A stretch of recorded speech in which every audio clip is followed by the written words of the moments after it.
Robschild, no investment advice. Welcome to the show where we view the financial markets using Benjamin Graham's investment philosophy, macro technicals, and a touch of crystal ball gazing.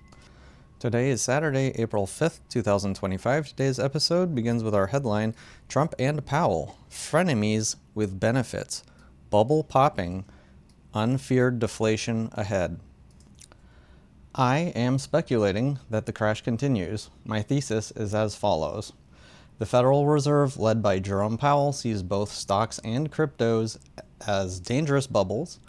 Unlike during the pandemic, they now want markets to decline gradually or violently because they understand the higher asset prices go, the worse the eventual fallout. In their view, a correction is not a disaster, it's medicine. The Trump administration wants lower interest rates to enable aggressive fiscal policy. But with current deficit levels and today's interest rates, that spending risks triggering runaway inflation. They need room to spend, and the Fed isn't giving it yet. Both the Fed and the federal government have a shared interest, preserving the credibility of the US dollar. That means they are more than willing to let Bitcoin collapse, ideally to zero, and for equities to fall back to valuation levels that are historically justifiable. The speed of the recent decline, 5% one day, 6% the next in the S&P 500 over Thursday and Friday, suggests we're in the early stages of an accelerating drop. There's no stabilization yet. This is what the beginning of real deleveraging looks like. In short, I believe Trump and Powell are uneasy allies, co-acting frenemies, both aligned, whether explicitly or implicitly, in letting the asset bubble deflate. This cycle doesn't end in a rescue. It ends in a purge. What do I expect for for opportunities? I'm speculating here, but this is sort of what I'm seeing coming, that the stock market will fall much further, probably overshooting on the downside, and without the Federal Reserve or the federal government to support it, I am speculating that it can drop indeed as much as 85% from the peak, and I have the numbers to prove it. History shows that the market, when you have earnings declining and you have PE ratios shrinking, 85% may even actually be a conservative estimate. I know I sound a little crazy, but I'm not. Look at the numbers yourself if you don't believe me. If you've been watching this show for a while, you know a little bit of what I'm talking about, especially referencing just the Cape-Shiller ratio alone. Imagine we get earnings contraction and Shiller-Cape ratio contraction at the same time. Holy heck, 85% may be a conservative estimate for the drop that we're about to see. But again, this is just a speculation, this is a guess. I don't know what the fiscal response will be or the federal government response will be. We may get another aggressive wave of quantitative easing, slamming rates to zero, but I don't think it's going to happen this time, and it has to do with the fact that Powell no longer fears deflation. Lower and lower rates were happening aggressively for the past several decades. We got close to zero. We got scared of zero. We raised rates aggressively. We found out that we can indeed achieve inflation. So now that confidence that the Federal Reserve has that they can indeed create inflation when they want means to me that they have no problem now seeing some deflation. And we have not seen a response like that, at the very least, for the past 25 years. I also believe gold will sell off too, likely because of margin calls and a general rush to liquidity. Bitcoin could get annihilated. And on value stocks, I think they will get cheaper, but likely outperform expensive growth as relative havens. I've said it many times before, and I'll say it again. We have not experienced earnings contraction, and the Shiller ratio is currently at 31, above the peak of 1929 before the Great Depression. we are still at nosebleed levels of prices in stocks right now. And if it plays out such that we have earnings contraction and we have price earnings ratio contraction also at the same time, imagine the drop. The very lowest the Shiller ratio has ever gotten in history was 5. What if it gets to 4? That's my question. Philip Fisher, in his book Common Stocks and Uncommon Profits, mentions expect the unexpected. But what do I know? I'm just a guy with a crystal ball. Next item on the agenda, unemployment rose to 4.2%, not to new highs yet. So here's the chart from the Fed, the unemployment rate. You can find this, the UN rate. With a market crash going on, I kind of at this point expect that to sort of be the thing that spikes this higher. This is already elevated, by the way, and don't forget that the SOM rule was already triggered all the way back in June of 2024. We have a lot of charts to discuss, a lot of things to discuss today, but the last main headline today is an opportunity that I see potentially coming soon, maybe, which is shorting the VIX. The VIX has gotten overextended to the high side, and one way in order to short the VIX without having to deal with K1s, which are an absolute nightmare, unless you have a professional tax person doing all your taxes for you. There's no K1 if you get options on the same funds that issue these K1s, because an options contract is different. It's outside of the fund. So calls on SVIX or puts on UVXY may become interesting, especially as volatility may rise.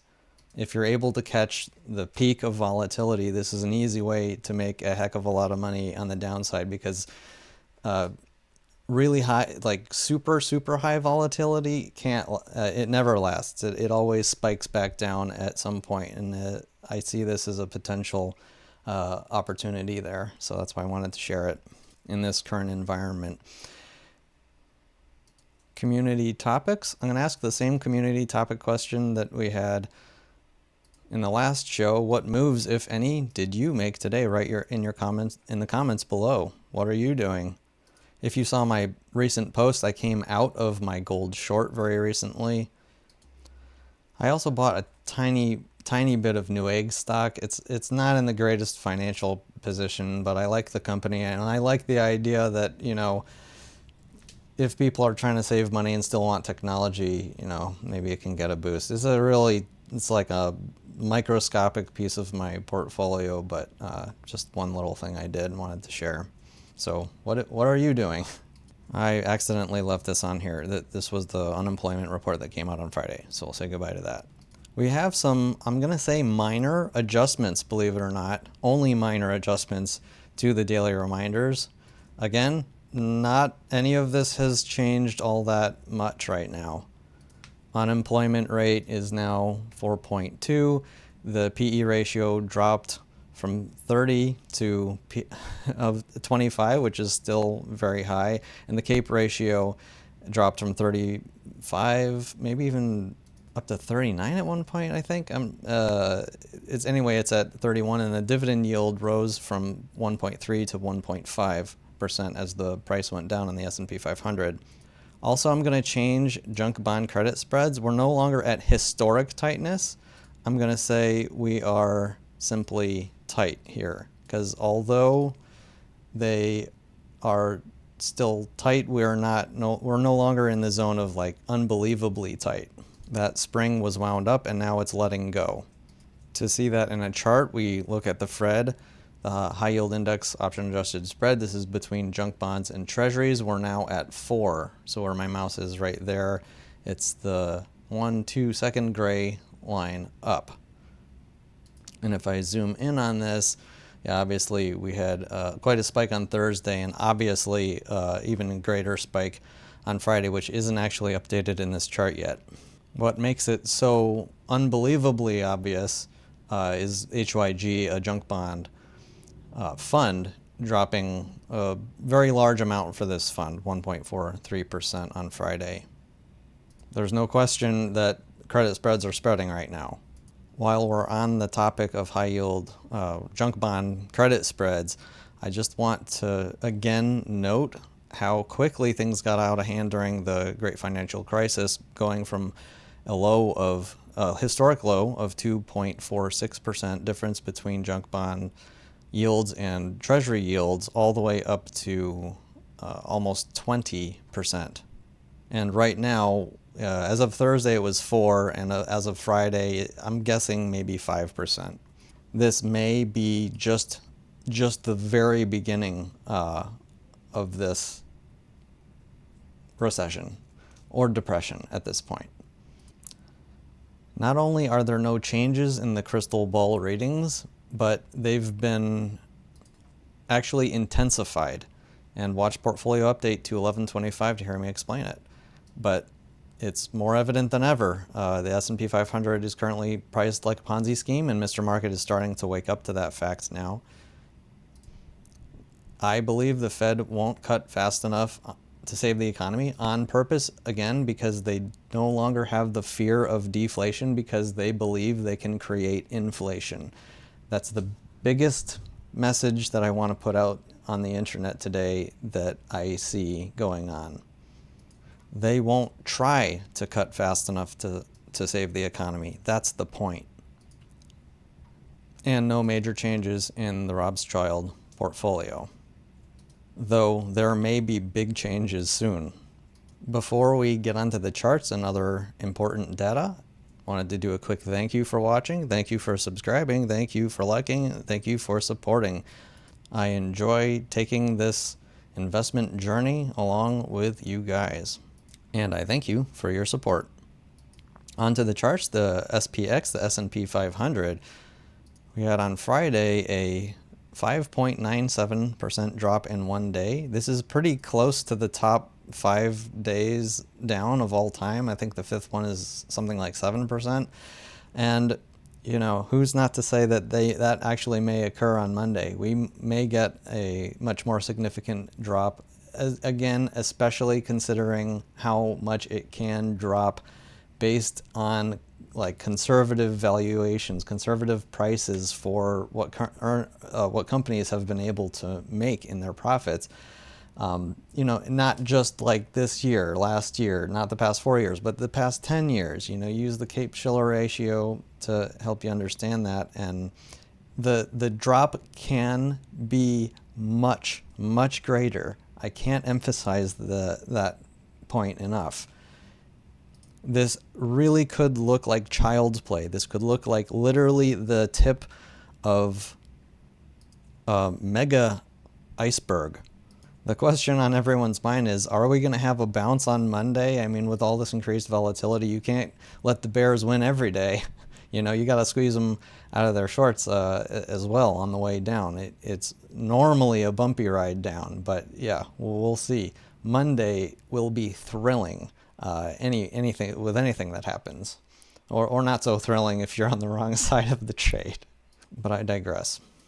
I mentioned on Thursday's show that I was surprised that the VIX was not higher, because only getting to 30 with a 4% drop in the S&P 500, which happened on Thursday, it didn't add up to me. I said on the show, I was thinking we have a lot of room to go for the VIX to get higher, but now we're in a zone where we really could see the VIX cool off here or continue higher. I don't know. I knew on Thursday that there was a pretty darn good chance of the VIX continuing up, and it did.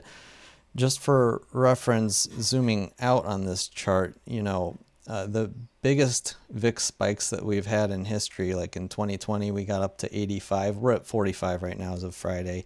And then the Great Financial Crisis also peaking at 96. Who's not to say that it won't go higher this time? And it can. It can. Hold on to your hats, folks. But with that said, you know, from a market standpoint, it can ease off here. especially if some miraculous thing happens over the weekend with the Fed having some emergency meeting or something like that, or Trump backing down on these tariffs, which it doesn't look like. It does not look like that's going to happen right now if you've been watching the news at all. So my best guess is that the VIX is just getting started here, that it's going to continue higher, but it's not like I have a crystal ball. I want to add to the conversation right now that the VIX futures term structure is pricing in much higher volatility than normal, not just on the front end of the curve. Obviously, we're inverted here, but it's still predicting a very elevated VIX right now, currently for May. The May contract, 28.5, that's high. June 26, and then normally it goes up, and you get to the highest point in June, and the whole curve is inverted here, and it's elevated. It's very elevated. I'm currently seeing this as like this is a market saying it's expecting prolonged volatility here. I'm pleased with the call that I made on Thursday's show. I said, seeing the dollar dropping here, that surprised the heck out of me with everything else going on in markets. And I said, I think Friday we'll see an exact reversal, and it's exactly what we got. Maybe I should start day trading, guys, because I'm starting to get good at some of these calls here. But, it was a guess, and I was right. Next, I want to talk about the 10-year Treasury note yield, representing the upside-down version of my favorite place to be, TLT. We have a confirmation candle, so from a candlestick analysis, it looks pretty clearly that the 10-year note yield wants to get down to this target of 3.43%. But this is, again, just a chart pattern, and it is typical to return to the scene of the crime, which would be this line here, before actually getting down to the target. But with if the volatility continues just going, I mean, yields could spike down. And while we're talking about that, I want to bring up the 10-year minus 3-month. Again, with such a deep inversion for over 2 years, this is screaming that there might be the worst depression of all time coming. And I just want to look at the very end of this. We are, the bond market is saying right now, with clearly inversion and continuing to invert further, the bond market is saying, okay, the Fed is acting as an entity that is currently strangling the market. Rates are too high, says the 10-year yield right now. It's screaming that. And with that going on, I am surprised to see a little bit of discrepancy in the Fed funds futures, because we still only see 1, 2, 3, what is that really? 1, 2, 3, 4 cuts. Yeah, 4 cuts throughout the end of 2025 still. Not major changes yet. I highly suspect that this will shift very violently very soon, but that's just a guess. I'm really surprised to not see more changes here yet. But maybe some of these players are like me and see Jerome Powell as willing to sit on his hands and maybe just cut a little bit. Again, like I said at the beginning of the episode, they want the bubble to pop. This is the goal. This is the plan. The two biggest entities that can control this, being the federal government and the Federal Reserve Bank, they both want this to happen, guys. And so so maybe the Fed funds futures are right, and also the 10-year note yield is right. We are being strangled, and the strangulation continues. What else can you say? It seems for months by this point I've been talking about cracking the $65 level in crude oil, and that was accomplished on Friday, dropping to a closing price of $62. This is massive, friends. This trend line goes all the way back to 2021 that has refused to crack for many, many, many times, for years at this point. And chartists don't see much support in this market all the way down to $35 a barrel in oil. I've been saying that consistently, And I still believe that to be true. It appears to be playing out in that direction so far. This whole bull run in copper seemed to go against all odds. I was very confused by Dr. Copper. I didn't understand what he was doing. And I can see that Dr. Copper is now in agreement that things are getting dicey. It dropped almost 9% on Friday. This is a ginormous move in the price of copper. If Dr. Copper sees a slowdown, well, you better believe it, because Dr. Copper has a PhD in economics. Silver also dropped a lot on Thursday and Friday. On Friday it dropped 7% in addition to the 6% that it dropped on Thursday. For me, if you zoom out and look at logarithmic charts and that kind of thing, I still think it's not cheap until it's around $20 an ounce for silver. So I'm not interested in getting it. I am interested in silver, if it's obviously cheap. And it's not obviously cheap to me yet, but it could get there soon. Gold is often seen as a safe haven asset, yet gold was not so safe on Friday, dropping by almost 2.5%. Again, it's not going to surprise me if the price of gold cools off here. I know a lot of people, a lot of really smart people, still believe gold has a long way to go to the upside, and it can happen, especially if there is, the fiscal and federal government response to, get the money printer going so fast that it, bids up the price of gold again. Again, I don't think that's going to happen this cycle, and that's just my guess. It's just a speculation, but I think I have a very strong case for it. Next up, on a candlestick basis, the semiconductor index. Now we have a confirmation candle below this Head and Shoulders top. The target on semiconductors is mind-blowingly lower at around $123. There's been an unbelievable amount of speculation priced into this market. And I've said on the show, once you get enough production, once you have enough railroads, not every railroad's going to be a winner anymore. That was a big lesson people had to learn a long time ago, and it seems like we never actually learn our lessons, and valuations tend to get out of hand. But when they collapse big, and it surprises everyone except for me, because I pay attention to price earnings ratios, and I don't project growth into the future, because who can guess? Just because you had great growth for 5 years in a row, it doesn't mean that you'll have great growth for the next 20 years. It's idiotic to think that way. And, people that think that way get hurt in things like the semiconductor index, dropping 7.5% on Friday. Next up, I want to bring up another junk bond fund.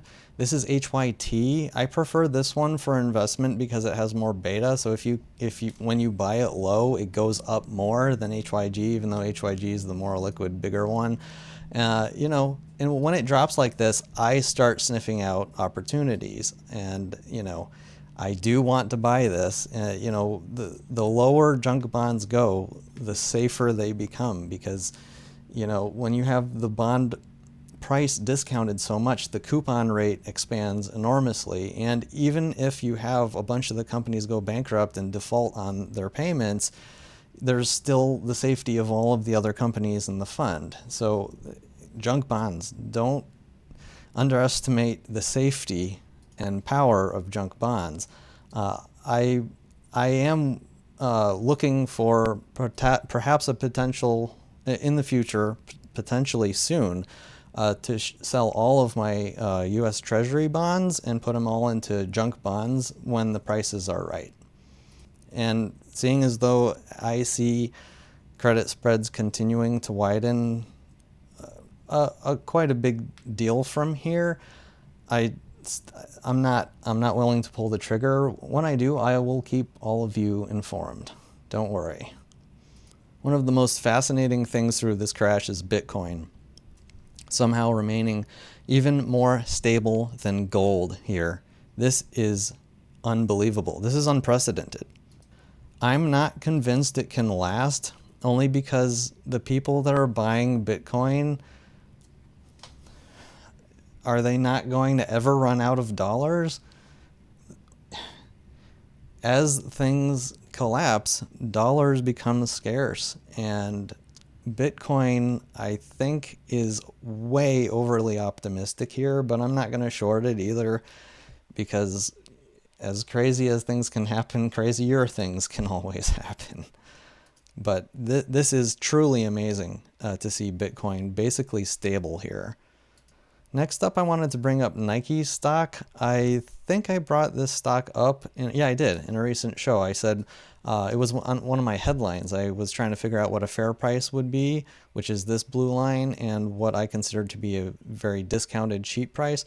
I think it's kind of funny that while the market continued to fall off a cliff on Friday, Vietnam comes up to Trump and says, hey, we'll do anything to get rid of these tariffs. And this is what I briefly saw in the news anyway, and Nike shoes are largely made in Vietnam. So apparently, yeah, so on Friday, Nike stock actually went up. I think it's hilarious that I just brought this stock up.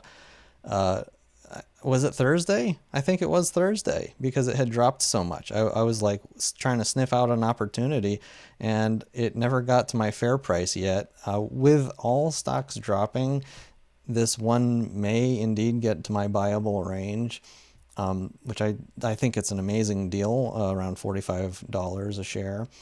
Again, I'll keep everybody updated. The stock that I also recently added to my portfolio, Ingalls Markets, because of its strength, everything about it. I talked about it in the show. I think it was in the headline. You can find that if you want to watch it. I bought it around $61. This is not falling off of a cliff. And why should it? It's groceries. Well, people are going to stop. Are you going to stop buying groceries because your stocks went down a little, 10%, 11%, 50%, 80%? You're going to stop buying groceries? Safe. Last chart of the day, the 10-year break-even inflation rate updated, as of Friday, the close. So that's obviously dropping, spiking down at this point. I've been saying for months, if not years at this point, how this market has been screaming that inflation is not getting out of hand. It's not going to continue and stay super elevated to the upside for forever. We've been stuck in a range, maxing out at 3% average inflation expected over the next 10 years, all the way down to 2%. Normally, when you have events like this where the markets are crashing and you get into bear market, recession, all of that, this market will continue to plunge as people, give up on the idea of there being any inflation and start to wonder, how low inflation will actually be over the next 10 years. In a nutshell, the biggest message, again, I want to put out there is that both Trump and Jerome Powell do not fear deflation for perhaps the first time in 25 years.